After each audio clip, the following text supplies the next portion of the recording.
100.7 Barangay Love Stories. Barangay Love Stories. May mga bagay sa ating buhay na nangyayari pero hindi natin mawari kung ano ang tunay na dahilan. Gaya ng may mga taong akala natin ay ating matutulungan, pero sa huli, sila pala ang kukumpleto sa kasiyahan ng ating buhay. Ikaw, kabarangay, may mga tao na ba sa buhay mo na hanggang ngayon ay hindi mo pa rin maintindihan kung paano ka napapaligaya? Isang tao na hindi mo naisip na kailangan mo pala.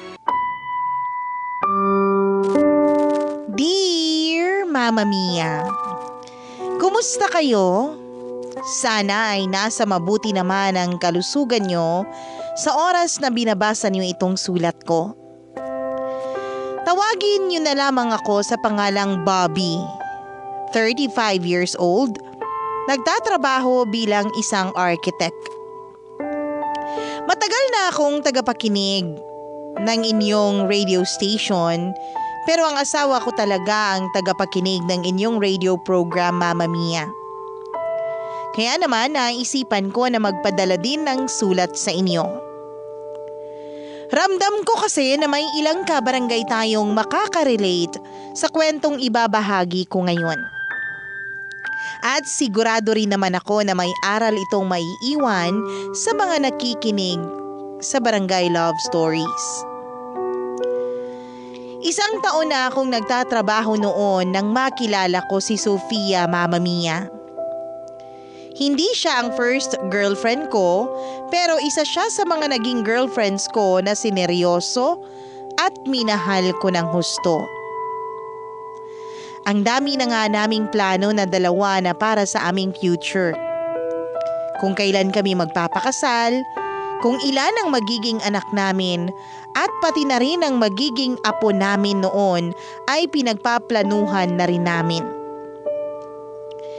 Nang mga panahon na yun, sigurado na akong si Sofia ang nag-iisang babae na gusto kong makasama sa habang buhay. Nangako pa ako sa sarili ko na siya na ang huling babaeng mamahalin ko. Kaya lang, Mama Mia, may pangyayari sa buhay natin na magiging dahilan para mabago lahat ng matatagal na plano na ginawa natin. Dahil bago matuloy ang plano naming pagpapakasal ni Sofia, ay binawian siya ng buhay dahil sa sakit na lupus. Hindi naging madali para sa akin ang pangyayari na yun, lalo na at kasama na si Sofia sa lahat ng mga plano ko sa buhay.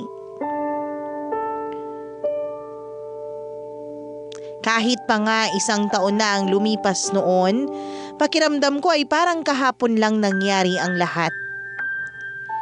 Kaya naman, Mama Mia, nagdesisyon ako na magbakasyon muna sa probinsya kung nasaan ang isa sa pinaka-close kong pinsan na si Allen.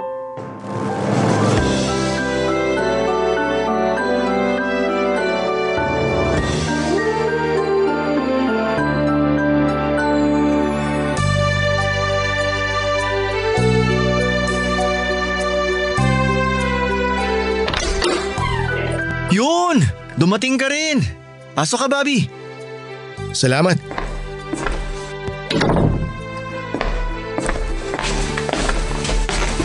Ilagay mo na muna dyan sa tabi yung bag mo.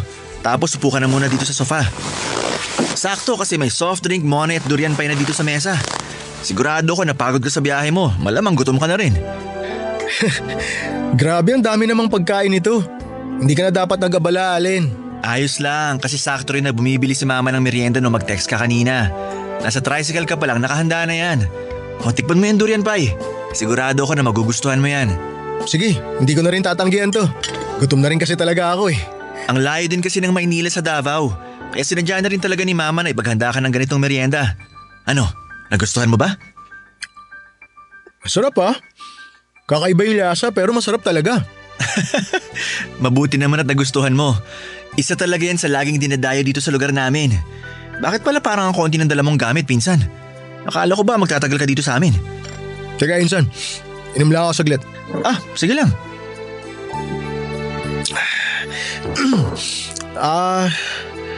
Magtatagal talaga ako dito kasi nag-file ako ng indefinite leave sa trabaho. Pero yan lang talaga mga dala kong gamit kasi ayoko ng maraming bitbitin. Okay. Pero buti ayos lang sa trabaho mo na naka-indefinite leave ka. Wala rin naman silang choice kung hindi payagan ako eh. Kasi hindi ako makapagtrabaho ng maayos, di pati sila madadamay. Sa bagay, may point ka naman dun. Tsaka hindi ka naman mahihirapan na humanap ng bagong trabaho kung sakali. Magaling ka naman eh. Sa totoo lang, yan din mismo ang nasa isip ko. Pero Insan, okay lang ba talaga na dumito muna ako sa inyo? Oo naman, ano ka ba? Nung nag-college ako sa Maynila, sa inyo ako tumira, di ba? Kaya walang kaso na dumito ka. Tsaka may bakanting kwarto naman dito sa bahay kaya makakapag-relax ka. Sinasabi ko sa'yo, masusulit mo bakasyon mo dito. Salamat talaga. Ganito kasi talaga yung hinahanap ko na lugar para pagbakasyonan eh. Yung malayo sa Maynila, tsaka malayo sa mga alaala namin ni Sofia. Wala yun. Basta kapag may kailangan ka, sabihan mo lang ako. Hanggat nandito ka sa lugar namin, sagot kita pinsan. Ayoko nga pong kumain! Lumabas na nga lang po kayo ng kwarto ko kasi hindi ako makapagpahinga ng maayos! Lumabas na po kayo! Eto na, lalabas na. Hindi mo naman ako kailangang ipagtulakan. Wag na lang po kasi kayong makulit! Sige na po, gusto ko na pong matulog! Ay, nako. Mama, nandito na po si Bobby. Hi po tita. Kumusta po? Ay, maayos naman ako. Mabutit na isipan mo na dito sa amin magbakasyon. Dito ko po talaga naisipan pumunta tita para magbakasyon. Tsaka salamat din po at pumayag kayo na dumito po muna ako sa bahay niyo. Hindi ka naman iba sa amin. Ay, maiwan muna kita ha. Pupunta muna ako sa kusina at aasikasuhin ko yung lulutuin ko para mamaya sa hapunan. Allen, ikaw na munang bahala dyan sa pinsan mo ha. Sige po mama. Insan, sino yung babae na nandun sa kwarto na yun? Si Rina yon. Asawa nung kapatid kong namatay. Mahigit 2 taon na nakakaraan. Dito na rin siya nakatira sa amin kasi wala na siyang ibang kamag-anak. Huwag mo na lang din masyadong pansinin kasi medyo may problema yun sa pag-iisip eh. Pero hindi naman malala. Medyo nagkaroon lang ng mental breakdown. Sige, abusin mo na yan para makapagpahinga ka na rin.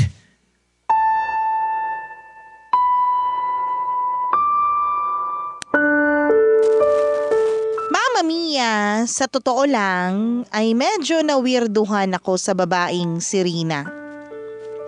Napansin ko kasi na buong araw lang siyang nakakulong sa kwarto niya. Tapos may oras na bigla na lang siyang sumisigaw kaya napapasugod na rin ako sa kwarto niya. Nakita ko na lang si tita na may pinapainom na gamot sa kanya. Hindi ko na nga rin napigilan ang sarili ko na silipin siya noon sa kwarto dahil sa kanyang pagwawala. Ang sabi ni Allen ay gamot daw yun na pampakalma na sa tingin ko naman ay effective dahil kumakalma rin talaga si Rina. Bago gumabi ay nakita ko pa siya sa kusina na bumubulong-bulong o nagsasalita ng mag-isa na para bang may kausap. Mga galaw ng taong parang wala na sa normal na pag-iisip. Pero aaminin ko na sa kabila ng pagiging weird na tingin ko sa kanya, ay hindi ko maiwasan na humanga sa taglay niyang kagandahan.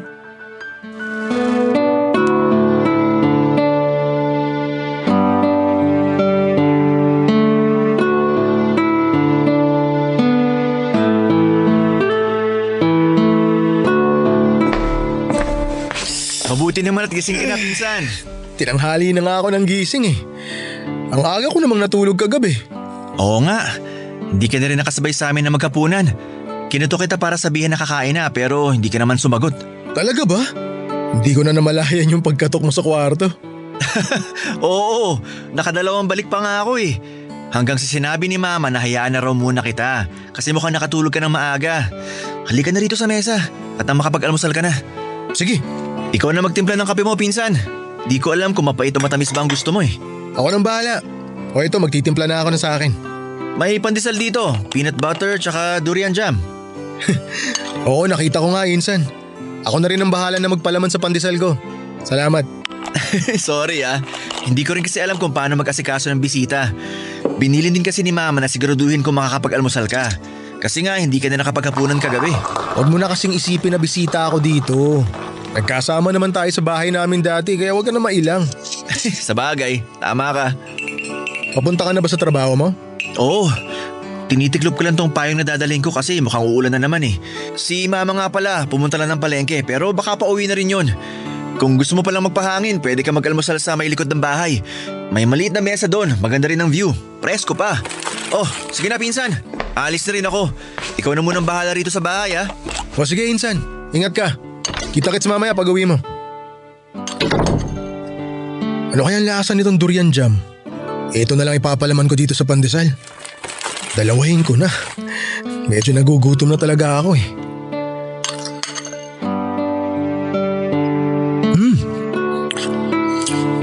Masarap din pala to Bagay dito sa mainit na kape. Sakto.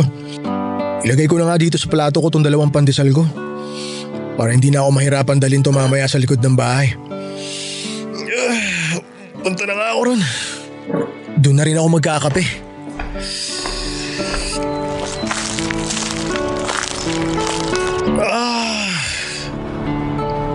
Lapag ko nga muna dito to. Ayan. Grabe, ang ganda nga ng view dito. Puro gulay sa palayan yung nakikita tapos may 2 baka dun sa banda ron. Sobrang presko pa ng hangin. Uy, ano yun? Kumakalam na yung Teka, sikmura ako sa gutom pero sino yung babaeng tinatamad nandun naman sa may akong puno ng kumain. mangga at nakaupo sa bangko? Ay, mamaya na lang siguro Mukhang si Rina yun kakain. Malapitan nga.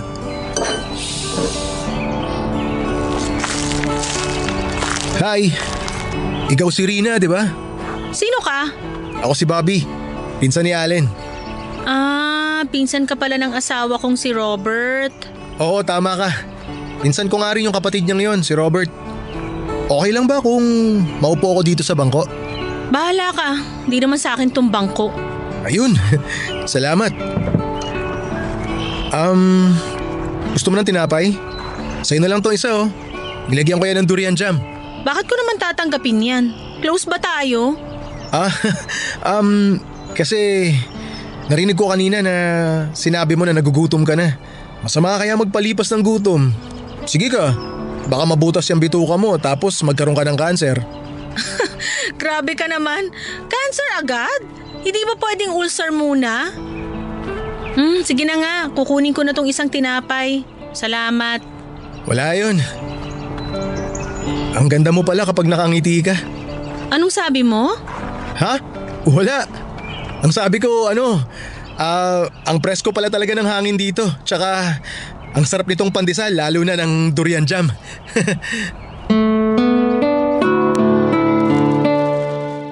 Mama Mia, yun ang unang pagkakataon na nakalapit ako kay Rina at nagkausap kaming dalawa. Narealize ko na mas maganda pala talaga siya sa malapitan, lalo na kapag ngumingiti na ang mga labi niya. Makinis ang kutis niya, hanggang balikat ang medyo makapal niyang buhok, singkitin ang mga mata at pang toothpaste commercial ang mga ngipin niya. Siguro kung maaga ko lang siyang nakilala at hindi ko alam ang tungkol sa nakaraan niya, ay baka niligawan ko na siya kaagad. Masarap din siyang kausap dahil sa malambing niyang boses. At pati ako ay napapangiti kapag nakita kong tumatawa na siya sa mga simpleng jokes ko. Ewan ko ba, pero ang gaan ng pakiramdam ko ng mga oras na kasama at kausap ko si Rina. Parang nun lang ulit gumaan nang ganun ang pakiramdam ko, Mama Mia. Pakiramdam ko nun lang ulit ako ngumiti. At lahat ng yun, nang makita ko na kahit papaano, ay napapangiti ko rin si Rina. Mama Mia, nasundan ng mga araw at oras na nagkakausap kaming dalawa ni Rina. Kahit nga paulit-ulit ang topic namin ay ayos lang. Nang dahil sa kanya, naramdaman ko na unti-unti nang nagkakaroon ng kabuluhan ang mga araw ko sa probinsya ng pinsan kong si Allen. Kung dati halos gabi-gabi akong umiiyak at para bang walang kaplano-plano sa kinabukasan, nang mga panahon na yun ay unti-unti ko nang nararamdaman ang excitement na gumising sa umaga at mag-almusal kasabay si Rina. Hindi na rin kasi siya madalas na nagkukulong sa kwarto niya. At hindi lang ako ang nakakausap niya kung hindi pati na rin sina Tita at Allen. Hindi na siya nagwawala at nakakausap na siya ng matino.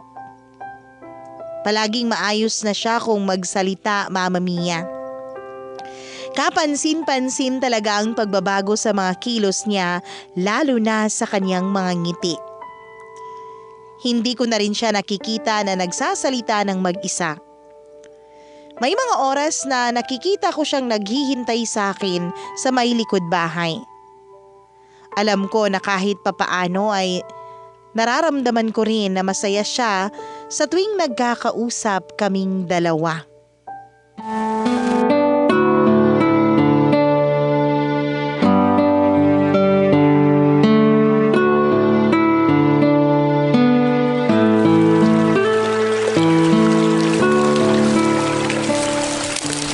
Rina, nandito ka lang pala sa may tabing ilog.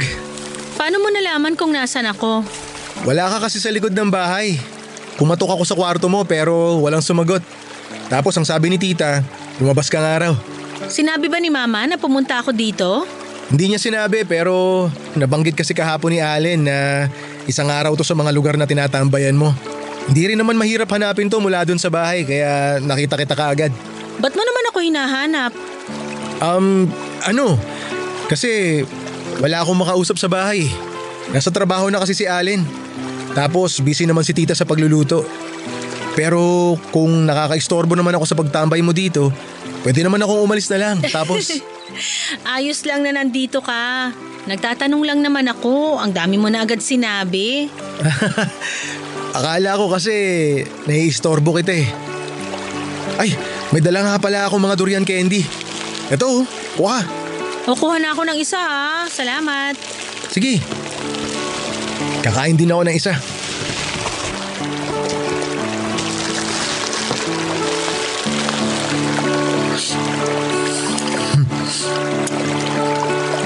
Ang sarap nitong durian candy, no? Malambot lang kaya mabilis matunaw sa bibig. Hindi ka ba nawiwirduhan sa lasa nito? Hindi naman. Sa totoo lang, nasasarapan nga ako eh. Malakas nga lang yung kakaibang amoy. Pero mas gugustuhin ko ng maamoy ito kaysa sa mga taong nakakasabay ko sa MRT na gabi na amoy araw pa. Uy, grabe ka. Ang sama ng ugali mo ah. Baka naman kasi pagod sila sa trabaho kaya naging amoy pawis na sila. Nagbibiro lang naman ako. Pero oo, tama ka. Ang sama ako nga sa part na yun. Dapat hindi na lang ako nagbiro ng ganon.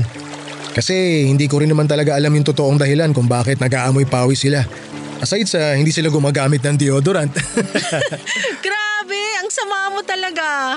Uy, joke lang ulit yun ha. Nagbibiro lang talaga ako. Gusto ko lang talaga na pangitiin ka, Rina. At nagtagumpay ka sa gusto mong mangyari. Ngayon nga lang uli ako nakatawa ng ganito eh. At sa totoo lang, gumagaan ang pakiramdam ko kapag nakakausap kita ng kagaya ngayon. Kaya Bobby, thank you ha. Sus, wala yun. Natutuwa nga ako eh kasi nagiging dahilan ako ng pagtawa mo. Rina, kung hindi mo mamasamain, okay lang ba kung itanong ko yung dahilan ng pagkakaroon mo ng nervous breakdown? Pero kung ayaw mong pag-usapan, di ka komportable, okay lang din naman sa akin. Ayos lang sa akin na magtanong ka, huwag ka mag-alala.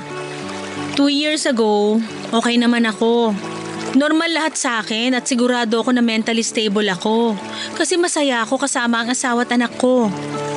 Kaya lang, mula nung maaksidente sila, dahil nabangga ng isang kotse yung tricycle na sinasakyan nila, Nagbago na ang lahat sa buhay ko kasi pareho silang namatay. Tapos nalaman ko na lasing pala yung driver ng kotse na nakabangga sa tricycle. Siyempre nagsampa ako ng kaso. Pero may isang beses na sumugod yung driver dito sa bahay at nagkataon na nag-iisa lang ako noon. Pinagbantaan niya ako na kapag tinuloy ko raw ang kaso laban sa kanya, susunod daw ako sa mag-ama ko sa kabilang buhay. Grabe naman yung taong yun. Sobrang sama naman niya. Kaya nga natakot talaga ako para sa sarili ko. Pero tinuloy ko yung kaso hanggang sa mabalitaan ko na lang na biglang namatay yung driver dahil sa stroke. Mula noon pakiramdam ko may tao sa paligid ko na gustong manakit sa akin. May mga oras na bigla na lang akong mahihirapang huminga at yung feeling na parang ayoko nang mabuhay sa mundo na to kasi nag-iisa na lang ako at wala nang nakakaintindi sa akin. Alam mo, mas naiintindihan ko na ngayon yung dahilan kung bakit nagkakilala tayong dalawa. Ha? Anong ibig mong sabihin? Namatayan din kasi ako ng girlfriend. Last year lang. Siguro nga magkaiba tayo ng bigat na pinagdadaanan sa buhay pero maniwala ka sa akin. Hindi ka nag-iisa, Rina. Dahil naiintindihan kita. At yung bigat na nararamdaman mo sa dibdib mo, damang-dama ko. Mama Mia, madalas talaga ay may malalim na dahilan kung bakit nagtatagpo ang landas ng mga tao para magkakilala, magkausap at magkasama sila. At siguro ang dahilan kung bakit parehong magaan ang loob namin ni Rina sa isa't isa ay pareho rin kami halos ng pinagdaanan sa buhay. Alam namin yung pakiramdam ng mawalan ng minamahal. Kung gaano kasakit ang maiwan at ang pakiramdam na para bang nag-iisa ka na lang sa mundong ito. Nang mga oras na yun ay mas naintindihan ko na si Rina. At naniniwala ako na mas mahirap ang pinagdaanan niya kumpara sa akin.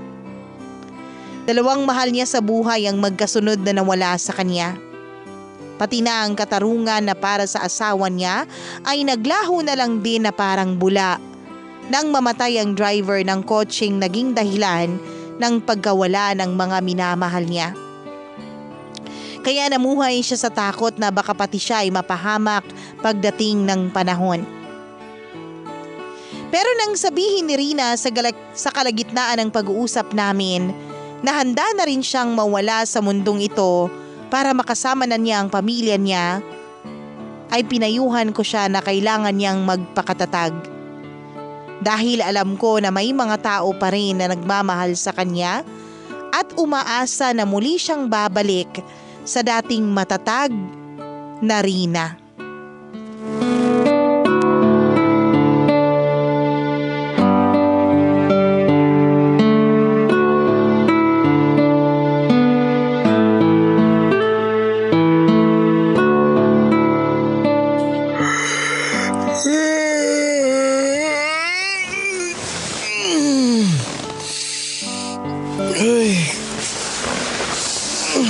Tinanghali na naman ako ng gising ah.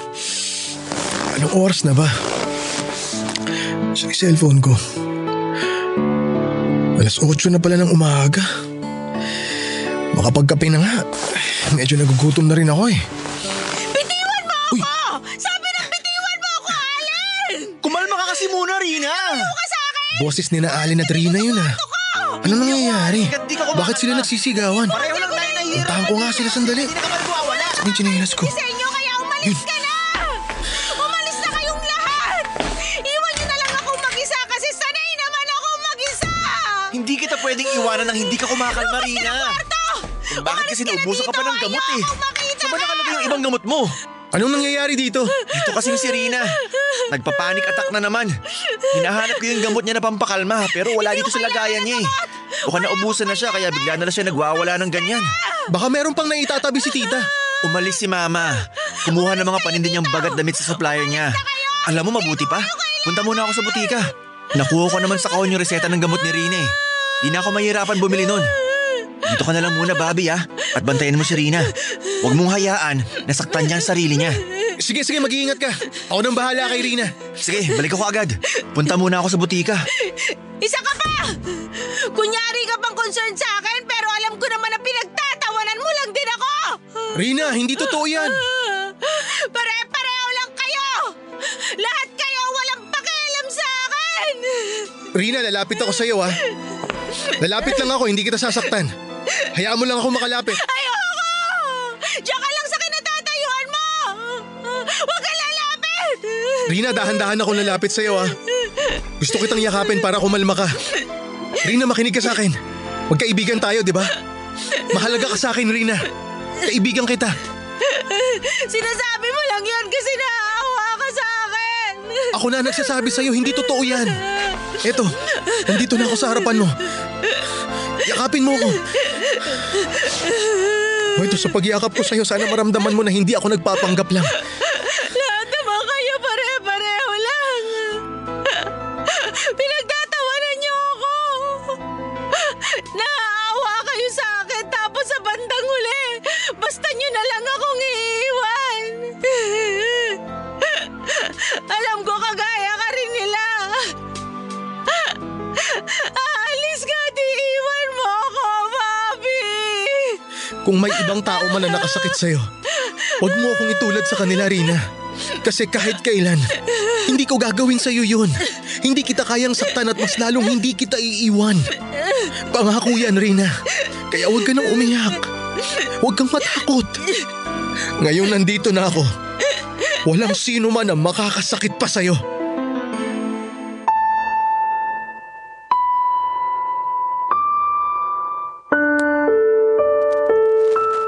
Mama Mia, nalaman ko mula sa pinsan kong si Allen na ulila ng lubos si Rina bago nito mapakasalan ang kapatid niyang si Robert. Namatay raw ang nanay nito sa sakit sa puso. At ang tatay naman niya ay napatay ng bandido nang minsan itong umakyat sa bundok. Marami raw pinagdaanan na pagsubok si Rina bago nito nakilala si Robert. At si Robert na rin halos ang nagbigay ng bagong dahilan kay Rina para mas maging matatag pa. Kaya nang maaga itong mawala kasama ang nag-iisa nilang anak, ay halos panawanan ng bait si Rina dahil kina Robert na umiikot ang mundo nito. Yun din ang dahilan kung bakit hindi pinabayaan ni na Allen si Rina. Mabait naman daw talaga ito lalo na nang pakasalan ni Robert at makasama ni na Allen sa bahay. Kahit kailan daw ay wala silang naging problema sa pakikisama kay Rina. At tinuring na nga nila nitong tunay na parte ng kanilang pamilya. Dahil alam nila na yun din ang gusto ni Robert na gawin nila kay Rina. Mama Mia, kahit na napapangiti at napapasaya ko si Rina sa mga oras na magkasama kaming dalawa, alam ko na hindi pa rin siya tuluyang magaling mula sa pagkakaroon niya ng nervous breakdown. Wala namang kahit na anong sakit ang mabilis na pagalingin. At isa nga sa mahabang gamutan ay ang sakit na nag-iwan ng hindi magandang alaala na pwedeng magdulot sa atin ng trauma o depression. Mula nang mawala ang girlfriend kong si Sofia, ay nakaranas talaga ako ng matinding depresyon, Mama Mia. Yung pakiramdam na walang sino man ang nakakaintindi ng sakit na nararamdaman ko noon. Gusto ko na lang na mag-isa lang ako dahil naniniwala ako na sarili ko lang ang makakatulong sa akin. At umabot pa nga ako sa punto na naisip ko na sundan na lang si Sofia sa kung saan man siya naroroon. Mabuti na lang at napigilan ko ang sarili ko dahil una sa lahat, yun ang pinakamaling bagay na naisip kong gawin sa tanang buhay ko, Mama Mia.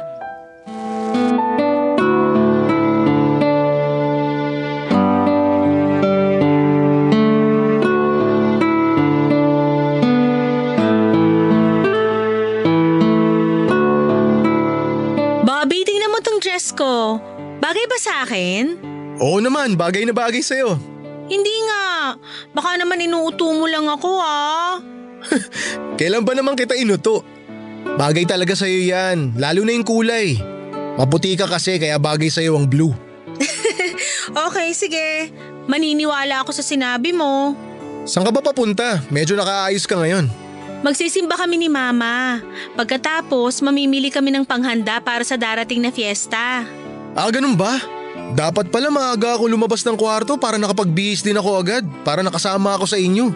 Next time ka na lang sumama. Sige, lalabas na rin ako baka naiinip na si Mama sa paghihintay sa akin eh. Okay, sige. Ingat kayo. Miss mo talaga tong durian jam. Ang sarap ipalaman sa pandesal. Insan! Oh, Insan. Wala kang pasok sa trabaho ngayon? Off ko ngayon, kaya medyo tinanghali na rin ako ng gising. Kape tayo. Sige, timpla na ako ng akin.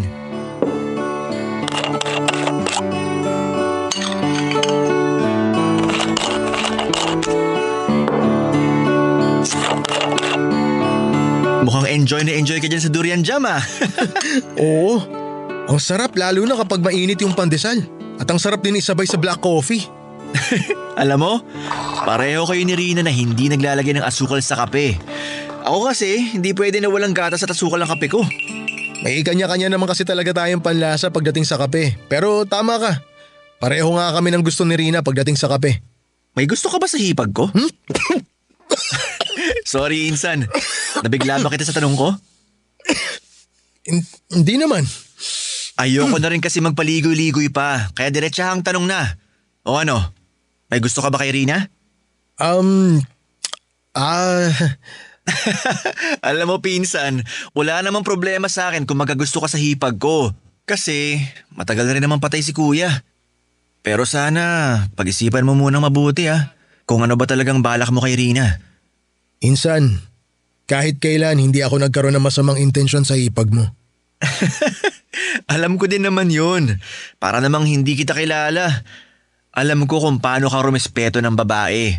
Kaya nga natuwa talaga ako nang makita ko na naging close kayo ni Rina At hindi na rin ako makikialam pa kung sakali man na, alam mo yun, makapagpalagayan kayo ng loob. Ang akin lang, sana wag mong sasaktan si Rina. Kasi masyado na siyang maraming pinagdaanan na mabibigat na pangyayari sa buhay niya. At saka hindi pa talaga siya mentally stable. Kung hindi mo siya balak na seryosohin, wag mo na sana siyang paasahin. Masasaktan lang siya sa bandang huli.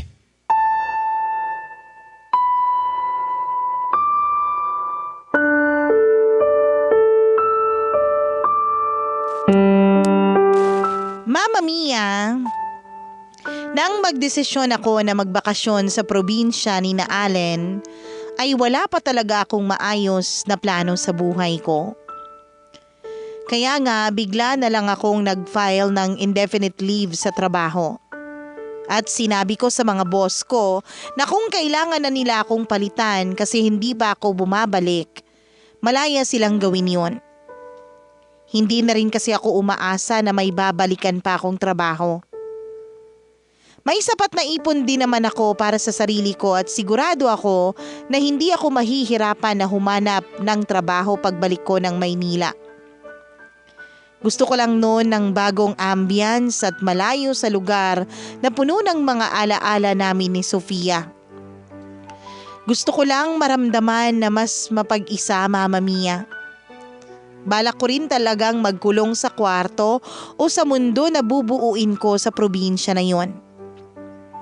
Pero lahat ng yon ay nagbago nang makilala ko na si Rina. Pakiramdam ko ay biglang nagkaroon ng bagong purpose ang buhay ko. Yun ay ang purpose na tulungan siyang makaahon mula sa nag-aalon na kalungkutan na dulot ng kanyang pag-iisa.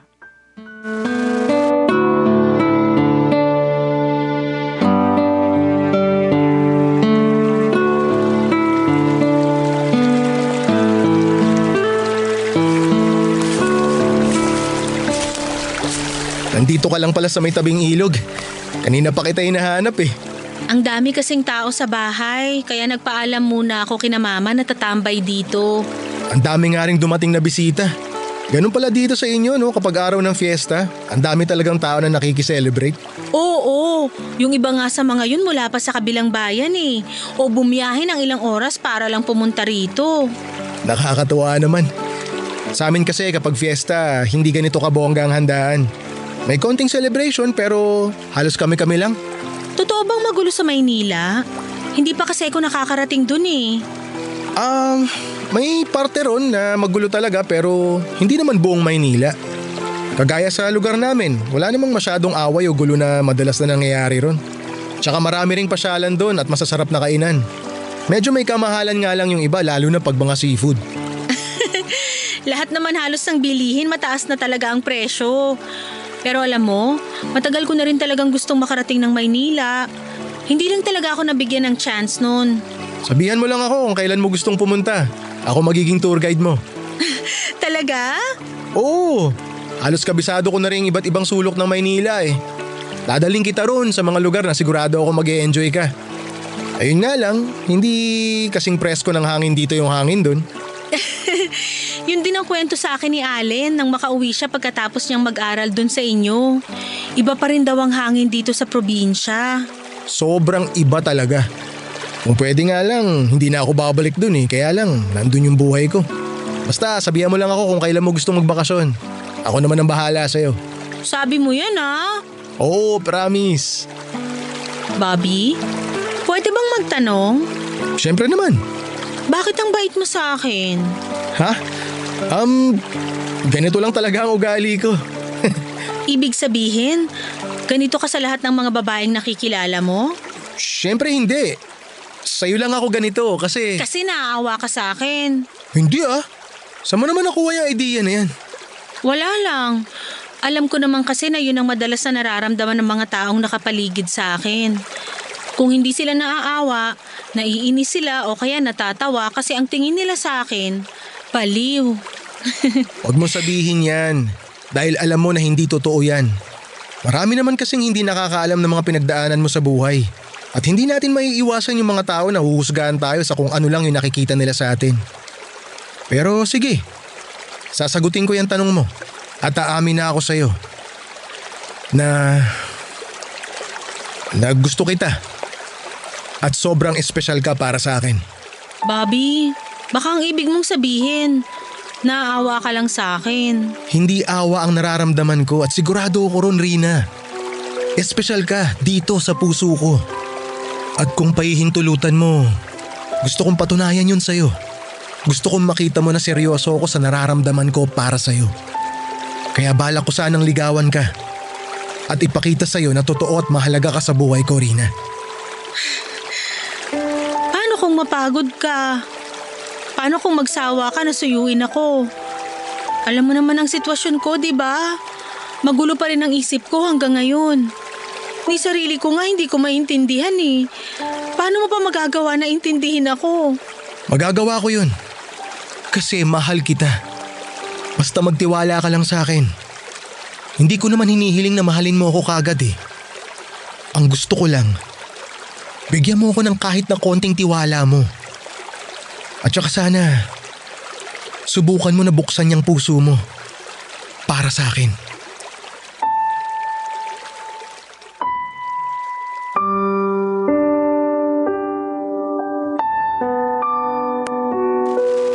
Mama Mia, matagal ko nang alam noon na tuluyan ang nahulog ang loob ko kay Rina.